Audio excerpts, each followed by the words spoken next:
ค่ะเดี๋ยวช่วงนี้พาคุณผู้ชมไปเบิงเขาเอ่นว่าเป็นจุดบริการพี่น้องประชาชนหลายๆจุดกันแน่นะคะหนึ่งในหันก็มีทางทหารพัฒนามีการเปิดจุดบริการพี่น้องประชาชนอำนวยความสะดวกในช่วงเทศกาลปีใหม่ปี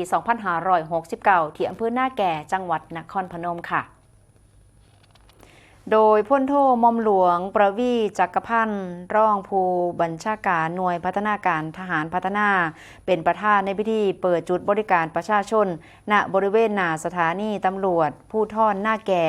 ตำบลหน้าแก่อำเภอหน้าแก่จังหวัดนครพนมเพื่ออำนวยความสะดวกและก็ดูแลความปลอดภัยแก่ประชาชนที่เดินทางกลับภูมิลำเนา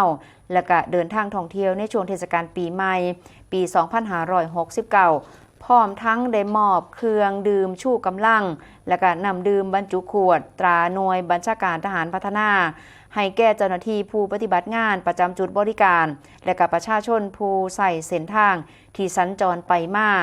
โดยการดำเนินกิจกรรมดังกล่าวก็มีวัตถุประสงค์เพื่อสนับสนุนภารกิจการอำนวยความสะดวกด้านการจราจรให้ความซอยเหลือในเบื้องต้นและก็การสร้างความอุ่นใจให้แก่ประชาชนในช่วงเทศกาลสำคัญ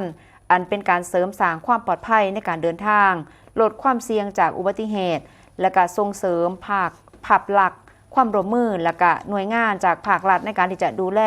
พี่น้องประชาชนอย่างใกล้ชิดและก็ต่อเนื่องนั่นเองค่ะนี่ก็เป็นบรรยากาศของจุดนะคะที่หน้าแก่ที่นครพนมค่ะ